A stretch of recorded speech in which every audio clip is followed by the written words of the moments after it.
আসসালামু আলাইকুম। কেমন আছেন সবাই? আজ আমরা তৈরি করব দারুণ মজাদার এবং স্বাস্থ্যকর এগ ভেজিটেবল চিকেন নুডলস। খুব সহজে হাতের কাছে থাকা উপকরণ দিয়ে কিভাবে এই দারুণ রেসিপি তৈরি করবেন চলুন দেখে নিই। প্রথমে একটি কড়াই বা প্যানে পরিমাণ মতো তেল গরম করে নিব। তেল গরম হয়ে গেলে তাতে দিয়ে দিচ্ছি পেঁয়াজ কুচি আর কাঁচামরিচ কুচি। আপনারা কাঁচা বা পাকা যে কোনো মরিচ ব্যবহার করতে পারেন। আমার কাছে পাকা মরিচ ছিল, আমি সেগুলো ব্যবহার করেছি। এবার এতে দিয়ে দিব আগে থেকে ম্যারিনেট করে রাখা চিকেনের টুকরোগুলো। এই চিকেনের টুকরোগুলো আমি কিছুটা আদা পেস্ট, রসুন পেস্ট, সয়া সস, লবণ ও লেবুর রস দিয়ে আধা ঘন্টা আগে ম্যারিনেট করে রেখেছিলাম। চিকেনগুলোকে ভালোভাবে নেড়ে চেড়ে ভাজতে হবে যতক্ষণ না এর কাঁচা গন্ধ চলে যায় এবং হালকা বাদামি রং ধারণ করে।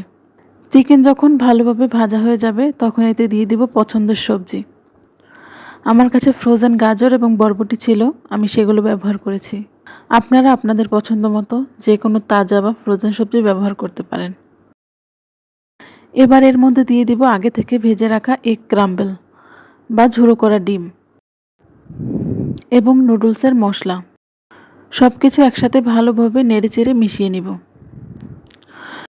সব কিছু যখন সুন্দরভাবে মিশে যাবে তখন এতে দিয়ে দিব কিছুটা টমেটো সস। সসের সাথে সব উপকরণগুলো আবারও ভালোভাবে মিশিয়ে নিব। এবার দিয়ে দিচ্ছি আগে থেকে সেদ্ধ করা নুডলস। আমি এখানে ম্যাগি নুডলসের 2টা প্যাকেট ইউজ করেছি। এবার চুলার আঁচ হাই হিটে রেখে সব কিছু একসাথে খুব ভালোভাবে মিশিয়ে নিতে হবে।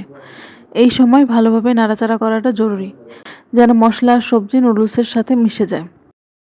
ব্যাস, তৈরি হয়ে গেল আমাদের মজাদার এগ ভেজিটেবল চিকেন নুডলস। এবার যেহেতু নুডলসে কালারফুল ভেজিটেবল এবং চিকেন ব্যবহার করা হয়েছে, তাই বাচ্চাদের তো এটি খুবই পছন্দ হবে।